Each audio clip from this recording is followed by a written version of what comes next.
This is going to be the Datto EDR, Datto AV, and the ransomware detection component to the Kaseya 365. Beginning where we always begin, the Kaseya 1 portal, you're going to find that EDR is going to exist as a module within the overall suites. When you click into it, it's going to access you via Kaseya 1 login straight into the EDR console. And one of the first things you guys are going to be greeted with is going to be the dashboard. The dashboard for us is going to give you an overall executive view into how the environment looks. This is going to be an important part to the overall experience because this is going to be where you're going to be able to go in to understand what the overview of the environment looks like, the OS breakdown. You'll find that EDR and AV are able to deploy to Windows, to Mac, and to Linux, and you're going to be able to have line of sight towards the dwell time. The dwell time is an important metric because it measures the time from when the attacker gets into the environment to when they look to effect damage. On average in the States, for organizations under 100 employees, that time is 52 days. And so that is a very important time under which the attacker, which frequently how they're going to get in is either by stolen credentials, a successful phishing attempt. They're going to be able to live as that user using whatever's accessible to them. That period in particular is the most critical to be able to find that potential actor when they're getting in and they're doing the recon stages of what they're ultimately looking to affect, right? So if they're pinging out to the environment, who am I, right? It's a very standard recon step under which, as part of the attack kill chain, that is where you want to be able to have visibility to and be able to detect such that you can take an action on as part of the response. And so the dwell time metric for us, we are able to dive into the memory forensics component to detection and understand potentially if something's been existing prior to us having been deployed, such that we have the full line of sight to the overall mappings as to what's happened in the environment. And so this metric here is going to be able to give you a quantifiable data such that you are able to go in and say, hey, potentially something's been existing for 16 days. Maybe it's something that we need to drill into on. As you scroll down, you're going to see that it's going to be a high-level view as to what is existing within the environment. It'll be a what's new perspective in terms of the alerts, the hosts, potential threats, as well as vulnerabilities and risks. And so we are able to dive into doing a vulnerability assessment against the installed OS applications. And so if something needs to be patched or updated, that's something you'll have line of sight to per the vulnerability. As we dive into understanding the policies within EDR are going to be very important. As you guys saw within the RMM solution, that is where you're going to be able to deploy the overall EDR agent. That agent itself will be mapped to a scope, whether it's going to be a global deployment or a site-specific. So as you guys saw within the Datto RMM component, you're going to be able to go through and deploy the EDR agent by way of a policy. That policy is going to have two definitions. The first of which is going to be the scope, whether it's going to be a global deployment. You also have the option to do a site-based deployment as well. And so that can be a little bit more targeted. And within that, you'll be able to create a specific target within that scope to be able to apply the policy to individual endpoints. And so once that is defined within RMM, that's going to do a silent install on the back end through which EDR itself will be deployed. Once you have EDR deployed, you'll find that within this policy, within this portal, everything is going to exist under this policy list. And so that's going to apply both to the Datto antivirus as well as the ransomware detection and the ransomware rollback. And so as we go through this, I'm going to start off with the Datto antivirus component. And so you're going to find, as you create this policy is going to go through and configure two key components to this real-time protection. Right? If we look at security by way of layers, AV is going to be the protection layer that's going to look to prevent the known bad threats. How our solution is going to exist is going to come by way of a couple of different components, the first of which is going to be a signature-based detection engine that is constantly being updated against the most known hashes, the known bad threats, such that it can prevent before it ever executes. The secondary component is really what makes our product more so of a next-gen AV solution, under which it's actually going to go through and leverage a machine learning engine on the back end per a global database of installed agents that's constantly looking to understand the new behavioral patterns that malware tends to take upon execution. And so that component in and of itself is going to really look to dive deep into the actual execution of processes such that not just a known bad threat is what's being blocked, but if something potentially is looking to behave in a way that is known as potentially malicious, we're able to also prevent that from executing, giving you guys a further layer of protection. And so how that's going to exist by way of this policy, it's going to be defined by two key pieces. The first of which is going to be the real-time protection scan. This real-time protection scan will be enabled once you go ahead and toggle this switch on. Past that, you have the ability to dive into additional archives. These are going to be the zip files that exist within an endpoint. You're able to customize these archived scannings to go a little bit more proactively into that actual setting, under which you are able to choose the nested zip folders, limit the number of files, as well as the file size. This is going to be set as the best practice policy deployment as the default. You always have the ability to add additional layers to it if you want to further customize it and tailor it to your specific needs. From there, you will have the ability to interact with network drives upon execution. That's an additional option, as well as the standard exclusionary paths, right? Whether that's going to be a folder, a file, or a process itself, you're able to go through and include that as part of this policy. In terms of how you want to overall and generally manage the deployment of this product, most of our customers are going to look to use what is a gold build, under which this policy will apply globally, and you can imagine that it will apply to 90+% of your environment, and then from there you might have to create separate policies that will be able to be built on a named-based policy structure. This structure will allow you to deviate from the standard, such that you are able to have the most customized and tailored deployment specific to you. And so as we scroll down, we've already covered the real-time protection. The secondary piece here is the scheduled scan settings. What this is going to apply to is it'll be both for the full and the quick scans. You're going to find that you're going to have the ability to scan all file types or that of the recommended file types only. We typically advise our customers to leverage the recommended file types because we want to ensure that Dado AV is a component that is not going to add anything that's additional from an overhead resource utilization perspective.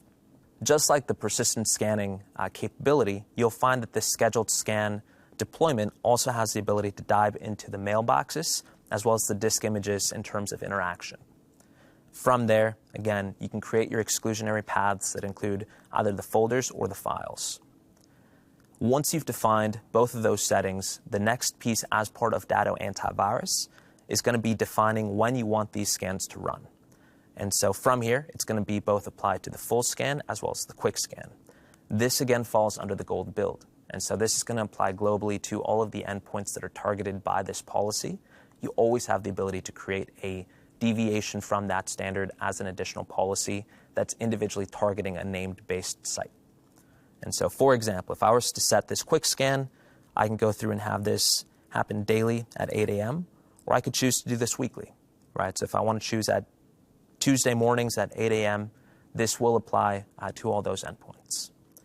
And so once AV has been configured, you are able to go through and deploy this policy.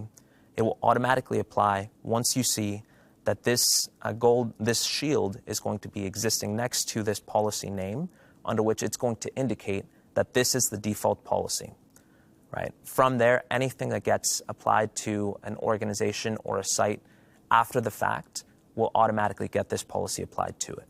And so I'll walk you guys through how that might look if you guys want to create a more customized deployment to an individual site. The secondary policy that's going to exist under the Policies tab is going to be that of the Microsoft Defender Antivirus. What we are looking to manage here is the pre-existing license that is Windows Defender AV. Comes pre-installed across most Windows machines. It is not an additional configuration from a licensing perspective, nothing additional needed to purchase. We are just managing what's already existing.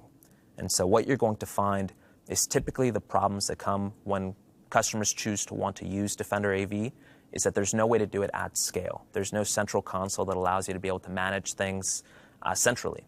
And so that's what we've looked to solve for within this policy, under which you're going to find that there are key configurations that we've already gone through and built.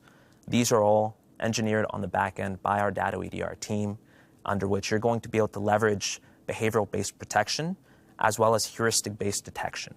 And so once these are configured, You can pick and choose which ones of these you want to take advantage of. You can go through and define the scanning schedules. This is going to be both for the quick as well as the full scans.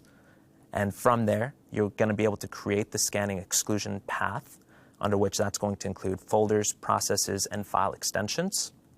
One of the advantages here from a configuration perspective, you'll be able to use wildcards. And so from that end, that'll give you a further edge to how you go through and configure. One of the coolest pieces here in terms of how we look to actually manage Defender per the policy within EDR is that we actually are able to configure the Defender attack surface reduction rules. These attack surface reduction rules give us an advantage in terms of the security side of protection because we can actually move towards device management type of scope, right? One of these examples, for example, is being able to go through and blocking untrusted and unsigned processes from executing within a USB. And so these additional components, they're just add-ons to be able to give more value from this AV management piece. And so once this is defined, again, it'll exist very similar to Datto Antivirus, under which you will have this global shield that denotes a default policy. Once it is applied, it will apply to everything that is an organization and a location within the overall environment.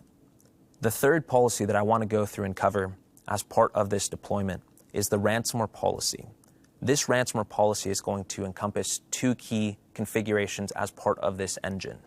The first of which is going to be a ransomware detection component. This ransomware detection is going to be a very unique engine that looks to find the mass encryption of files at scale, also known as ransomware. We want to be very, very focused on detecting just that of ransomware, because should we ever detect the behavioral activity that ransomware tends to take, we're able to take the automated action to be able to react and combat ransomware in real time. And so what that means is should we ever detect the encryption of files, we look to a few other components as well, right? We'll look to find README files. We'll look to see if there's potentially a ransom note that's associated with this detection, as well as we're going to actually look to behaviorally understand what's happening at the file level, right? We're going to look to understand the duration of time that that file has existed, as well as the file size itself, right? That's to be able to avoid potential false positive interactions, because once we look to take that action per that detection, it is going to automatically kick off a series of actions that will both isolate the host, preventing the spread of ransomware, as well as be able to terminate the process in real time to be able to limit the scope of the actual encryption on that individual system. And so both of those actions, on average, from time of detection to the time of response, will take place between 200 to 500 milliseconds, meaning it is immediate and it's effective. This is going to be very different to a lot of the other ways that other security products look to combat ransomware. Another of the common methods is that of canary files. It's a honeypot approach. We look to persistently monitor and manage every single endpoint versus looking to create dummy files, right? Attackers at this point in time, and this is a common refrain across most security tooling and most security messaging, they're getting smarter, right? So these attackers know how to be able to combat canary files and step around it to avoid ever tripping it and ever alerting the overall system that ransomware is encrypting files. And so we are going to individually be looking to target every single file such that we understand the actual activity and we're able to take combative action to be able to respond. And so once this is configured to be able to take that action to isolate the host, terminate the process, and if you so choose, also shut down the host, this is going to be able to give you a next step action that will be enabled 24/7, meaning there's no need to be able to have an analyst on deck that's taking this action proactively. This is going to be taken on your behalf, giving you that added layer of security that will exist as a fail-safe of sorts that's specifically targeting ransomware. The secondary component as part of this policy, for us, it's a very unique approach to ransomware. In the case of any type of encryption, we actually have a ransomware rollback component that's going to be able to give you the action to restore from encryption. And so how we're looking to do this is actually very different from the industry norm in that most companies, most products leverage VSS shadow copies for the underlying technology that powers ransomware rollback. We don't. Why don't we do it? Ransomware rollback is typically one of the first pieces that attackers, once they breach the environment, once they've passed the line of defense and they're existing in the dwell time, they'll individually look to prevent the act of rollback by deleting and disabling VSS shadow copy. Why is that important? Because once that attacker gets day 52, under which they are looking to encrypt systems, they know that the line of response on your behalf, you won't be able to leverage the rollback component, further intensifying the disaster that is ransomware. And so what we look to do instead, knowing that that is one of the first things that attackers look to delete and disable, we've actually created our own proprietary mini filter that exists at the kernel level between the disk and the OS and looks to track the individual file changes happening on that individual system. Across a 7-day tracking window history, which can be defined here as part of the tracking history, we are going to actually be able to store the deltas that are happening across the overall system, meaning within a rollback component, we can actually do a targeted file directory backup. And so let me paint the picture of what ransomware might look like. Right? In doing that, I actually want to go ahead and jump into this virtual environment under which I'm actually going to go through and run ransomware. This is a standard process under which what you're going to find, these are the files and the folders that exist locally within the system. As these files start to get encrypted, you're going to notice that they're individually going to start going offline. They're going to be corrupted. As you guys see, these files start getting encrypted one by one. What's going to happen from here is ransomware detection, the engine itself, is going to actually detect the files encrypting in real time and take that automated action to be able to terminate that process, preventing the local spread of ransomware. From here, what we are going to be able to access is the rollback driver desktop. This rollback driver desktop is very uniquely situated at the kernel level, and what we're going to be able to find is that every single file change is stored locally within this driver, but individually, you're going to see that there's a ransomware alert that was created.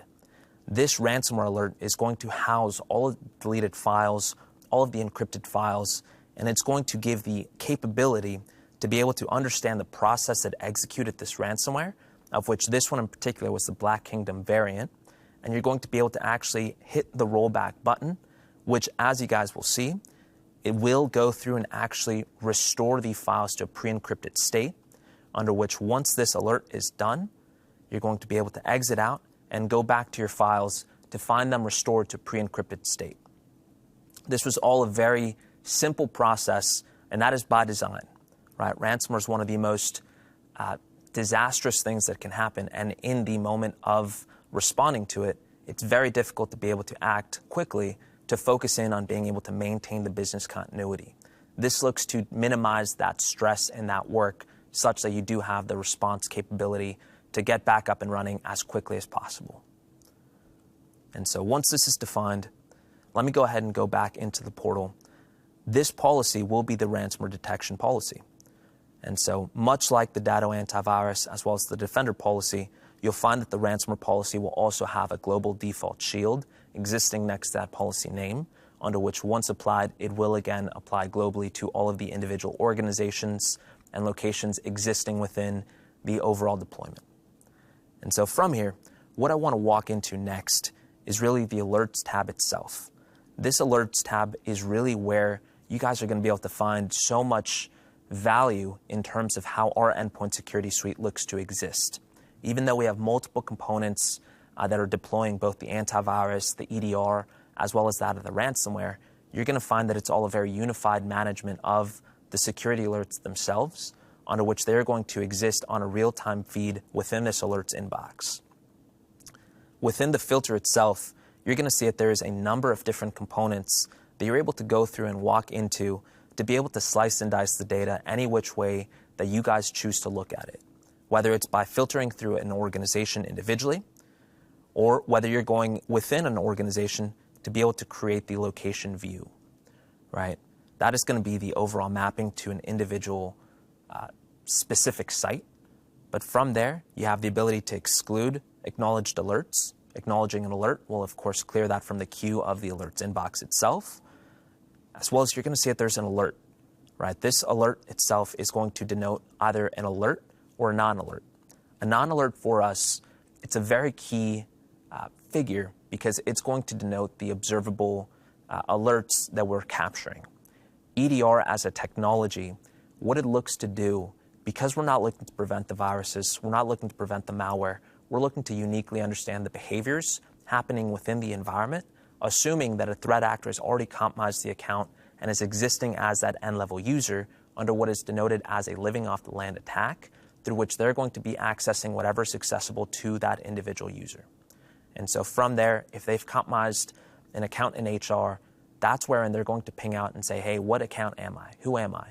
They're going to look to move laterally. They're going to look to open back doors, exfiltrate information. As part of the attack kill chain, right, the dwell time through which when they get into, when they affect damage, these behaviors are all going to be happening in quick succession. EDR is going to look to capture absolutely all endpoint level activity, such that we can then go through and leverage correlation, automation, sift through the total quantity of noise, which can be numerous depending on the size of the environment, and get towards not just what is suspicious, but what is high fidelity and actionable. And so within that, you're going to have a lot of these non-alerts that are observables that a lot of times might be viewed as false positives. For us, it's going to be context. That context will be able to give you line of sight to the lower level alerts that are oftentimes leveraged alongside higher level alerts that might denote someone going in and installing a run key, right? That is something that will always be a low level alert unless it's tagged with shadow copies being deleted, cert util downloads, all of these additional line items that might be a behavioral activity that's all sequenced as part of an overall attack. From here, once you go scroll down through this filter, you're going to see that there's different source types. We have in total 6 source types as part of the endpoint security suite. The rule is going to be the first of which will fully map to the behavioral analytics matrix within the MITRE alignment. The MITRE alignment itself looking to document every single attack technique and procedure that attackers look to deploy during an ongoing attack. There's a total of 14 plus categories, of which within those categories, there's going to be the tactics that exist under the categories that amount to upwards of 370 plus behaviors. And so we're going to have an individual mapping to every single behavioral rule. I'll show you here in this following process, but we're going to have a mapping to every single one. And so it'll exist as a source type rule. Correlation, it's a very important component for us because we don't want to put the task of going through and reviewing low-level alerts on you guys. We want to leverage correlation, automation, and the overall engine that is EDR to be able to piece together and deduplicate alerts. If we have 20 associated alerts, 10 of which might be low level, we're going to deduplicate and create a single alert that's going to categorize as a source type of correlation. Extension falls under the framework that we've built that actually houses our response capabilities, right? So whether it is a host isolation, delete a file, terminate a process, remove a foothold, those are actions that can be taken out of the box from the EDR console, but they can also go through and actually be scripted by someone on your team. If you want to go through and script either a custom response or a custom collection action, you have that capability within the portal, and it'll categorize as a source type of extension. A lot of our partners, a lot of our customers, they choose to use these extensions to be able to specifically search against a specific set of IOCs that they may be looking for within an environment. The fourth source type here is going to be a reputational engine.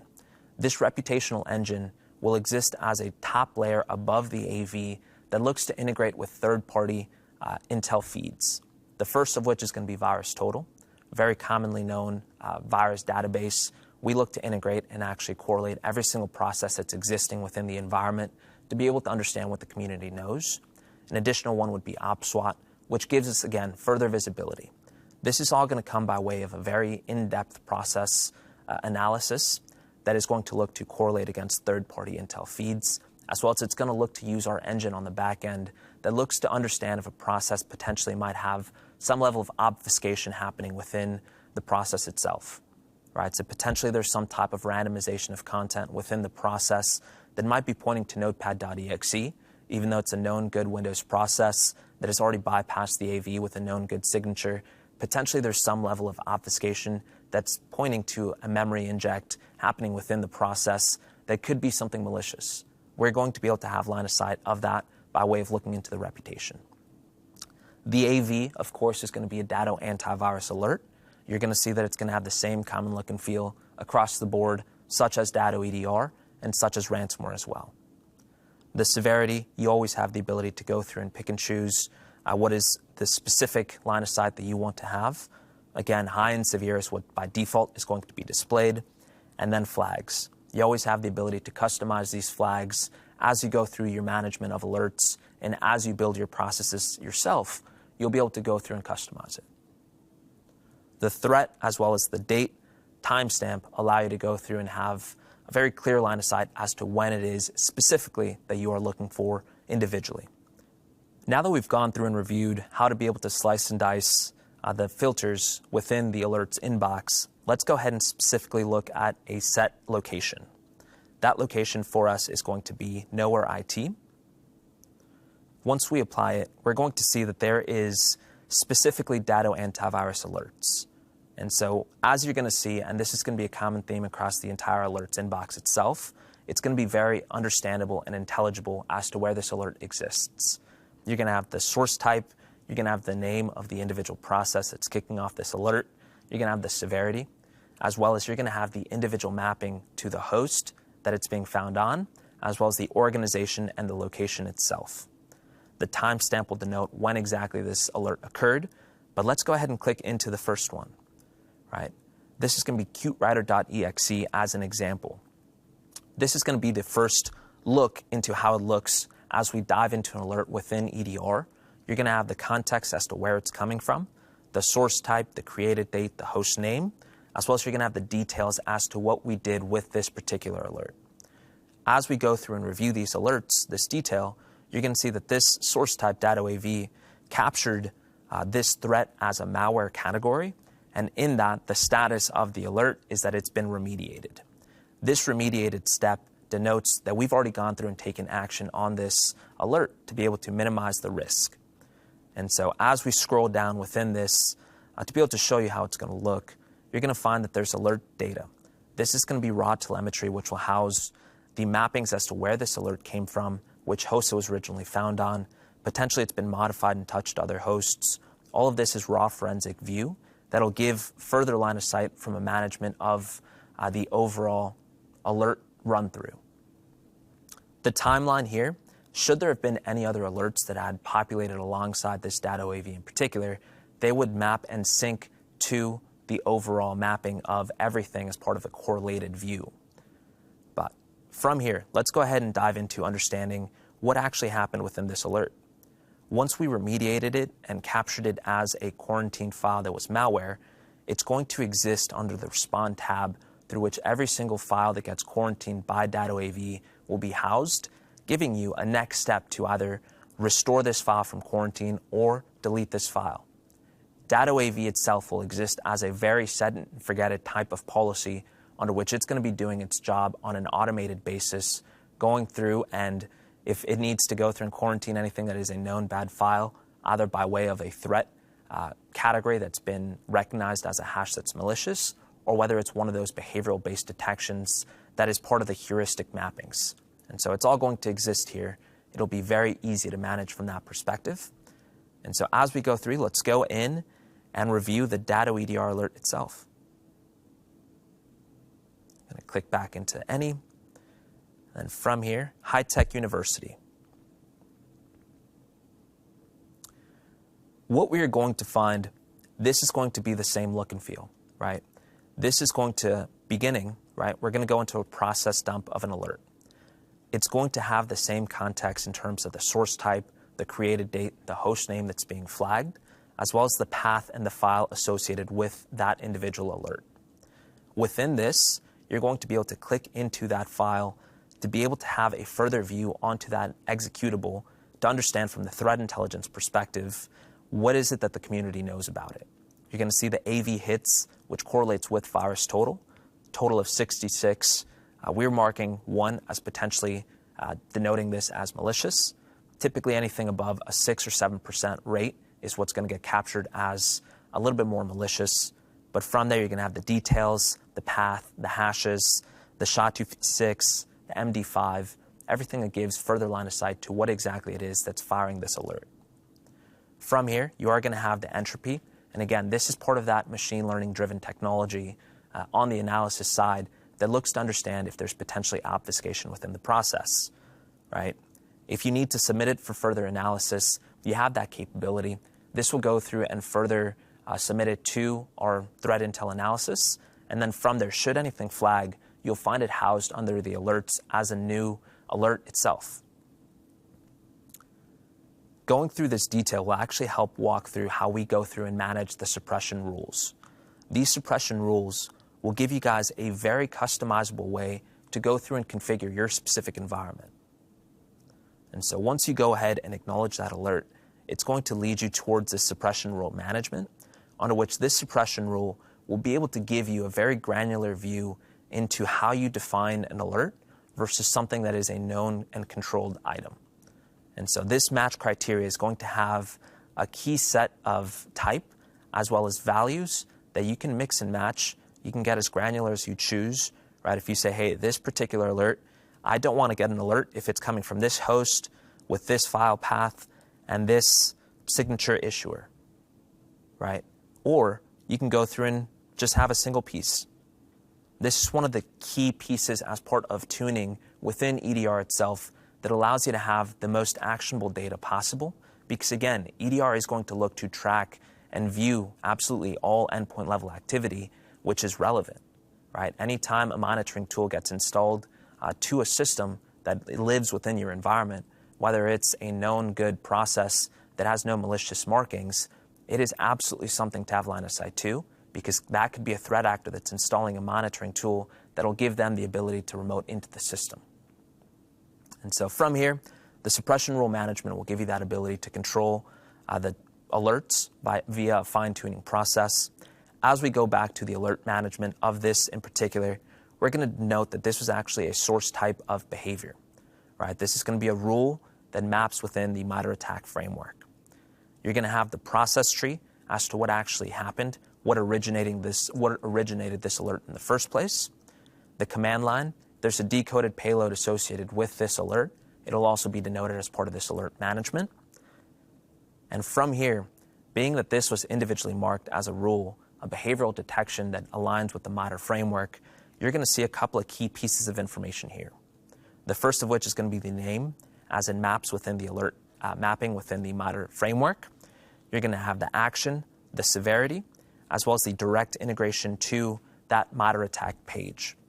And so this being an OS credential dumping technique and tactic, you're going to be able to view additional literature, which will always help in terms of being able to manage alerts, right? This, of course, being the overall matrix that we keep referencing, right? These are the 14 plus categories that exist as part of this alignment, as well as the 370 plus behavioral techniques and tactics that we look to align with, such that we have visibility and alert management capability via the response. And so from here, once we click back into this portal, you'll see that there's an overall description as to what that mapping does. This is going to be our depiction of what this behavioral rule is looking to achieve and what threat actors typically look to leverage this particular piece within their overall attack. Very similarly to the AV alert that we just covered, you're going to see that there's a matched event instance forensics data. This again will give you more raw telemetry to be able to go and sort through, to be able to have additional insights and visibility as to what's happening within the environment. As we scroll down, you're going to find that there's the recommendation list. This is a tailored recommendation that actually maps fully to the detection and is very custom made as to how to be able to respond from this detection. The first stage is going to be identification. A lot of these alerts you're going to find that could potentially be a tactic that's being leveraged by a threat actor, but maybe it's not yet reached the severity of saying this is a confirmed actor that we recommend an automated action to be able to combat that detection. Maybe it's someone going through and deleting a shadow copy. As we've already covered, we know that is one of the most common techniques and tactics that attackers look to deploy, but it's also an activity that happens on a frequent basis by sysadmins within the environment, right? They're cleaning up space, might be a weekly task that they have to go through and do. That is not necessarily a malicious item, something you want to have visibility to, and you can use suppression rules to be able to configure via a fine-tuning process. But that identification piece is critical for actions like that. You want to deconflict activity, you want to review associated alerts, and you want to contact the admin to be able to confirm that this is an approved admin activity versus that of potential threat actor that's existing in day 12 of a day 52 attack. Once we've gone through and reviewed alerts, you're going to find that what we look to do via the portal itself is create that context in a very simple to use and simple to understand method under which we're going to stitch individual behaviors as part of an overall timeline. This timeline looks to understand there's a process dump happening. What else is happening around this alert? Right? Are there additional sources that are being flagged? Are there additional types of actions? Potentially there's services that are being disabled, Windows Defenders being thrown offline, there's a cert util download, and shadow copies are being deleted. All of this gives view towards a higher level severity under which you need to be able to be aware of that as quickly as possible, such that you can take an action to be able to respond. And if that action is to isolate this host upon identification and deconflicting activities and reviewing associated alerts, you can take that action straight from this portal. You're going to be able to go in to isolate that host, to delete a file, to terminate a process. Everything that is out of the box built into EDR will be able to be accessed and leveraged via this alert page itself. One of the unique advantages to Datto EDR and how it exists alongside Datto RMM as well as VSA, should we take an action to isolate a host, in effect cutting off connectivity to everything but Datto EDR, we also look to maintain connectivity to VSA or Datto RMM. The reason being, one of the most difficult parts as part of incident response and remediation is if you're bricked to that machine and you have to travel locally on site to be able to access that machine. And so we're going to maintain that connectivity such that you're able to continue through the incident response process, having access to both via EDR and the RMM. As part of this is going to wrap up the alerts inbox portion of the management of EDR. The next step here as I walk through it is going to be the organizational mapping.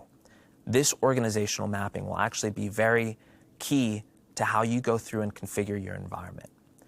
Within VSA and within Datto RMM, you're going to find that the simplicity of being able to have everything housed under a single portal, and then with the deployment being deployed by way of a policy within either RMM, we're going to look to create a one-to-one site replication mapping under which you're going to have a default RMM org. One of the most powerful parts to the existence alongside Datto RMM as well as VSA is the ease of deployment of the EDR agent by being able to go through and create a policy that is then applied to individual hosts by way of a site-based policy. Within that, what you're going to find, which is housed under the EDR, is this default RMM organization. This default RMM organization is going to create a one-to-one site replication under which every single site that exists within RMM will be automatically synced and deployed by way of a location within Datto EDR. That is going to allow you to be able to have your environment logically mapped to the same way that exists within RMM, just with the view of security in mind. And so what this is going to allow us to further enable is going back to the policy management perspective. Those policies can be deployed globally. Once they're deployed globally, they will automatically be assigned to every single organization and location that exists within EDR. But what happens if you want to go through and create an individually tailored policy that only applies to one organization or one location? You're going to be able to go into this individual location. As you're going to find, the policy that's deployed by a global deployment is going to apply to every single organization and location within the overall EDR mappings. You're always going to be able to go in to a specific organization or a location to leverage the named-based site policies. And so if we go into Austin Home Network, and this has a very specific exclusionary path that you need to go through and be able to apply, such that you have the management through which an exclusion is applied here, but you don't want to apply it globally, you'd be able to go in and assign that policy such that it is uniquely targeting this location versus the rest of the global management. This is going to give you quite a bit of control under which how to be able to manage your environment on an overall basis.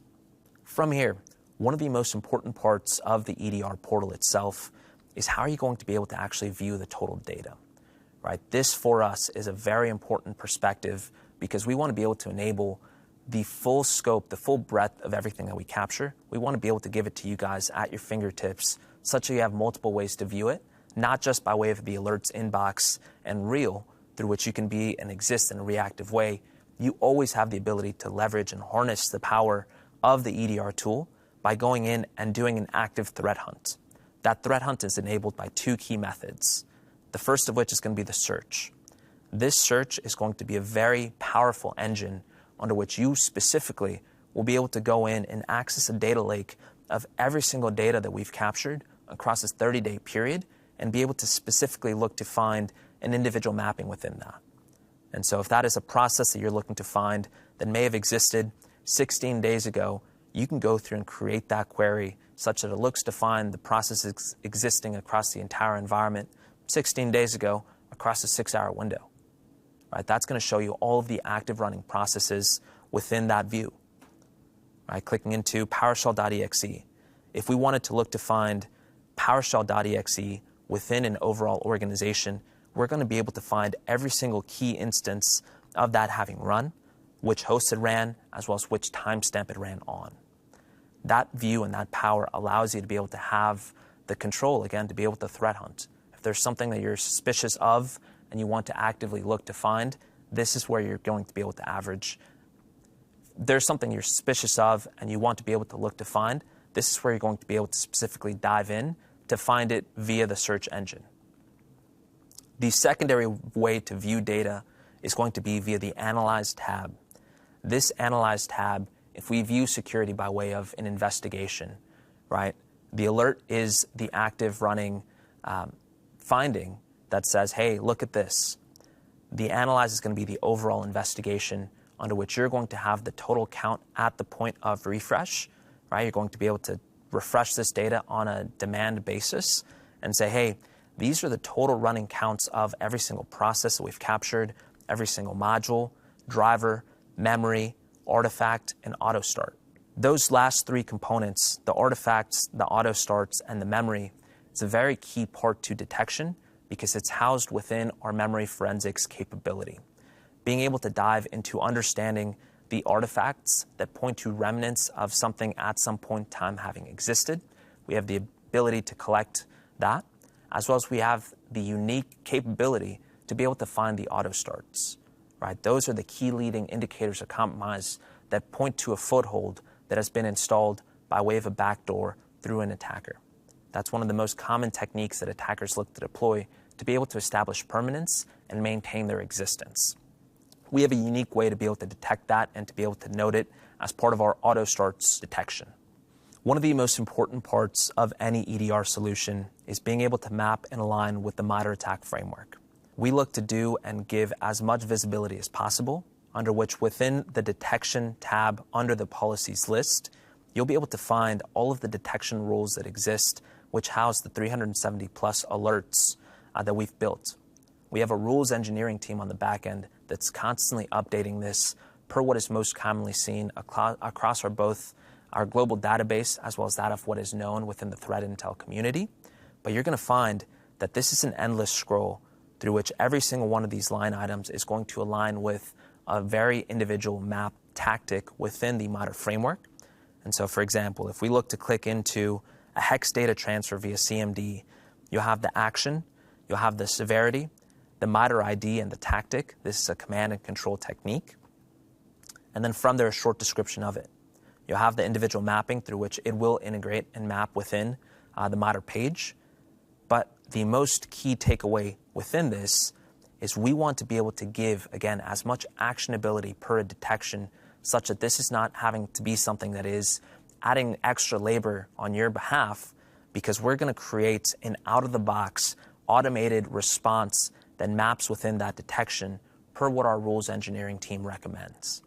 And so you're able to take advantage of our recommended actions for detections that have already reached a certain severity, saying, hey, anytime we see this, we want to take one of the 3 response actions that are enabled automatically. Those processes are kill a process, quarantine a file, or isolate a host. These will all have individual mappings per what our team has defined, and you're able to take advantage of out of the box. For example, with that hex data transfer via CMD, the recommended action, should this ever come via detection, is to kill that process and isolate that host immediately upon detection. What that enables you to be able to have is 24/7 coverage, not just by way of people, but by way of technology and automation. And so our process is going to be able to go through and do that on your behalf.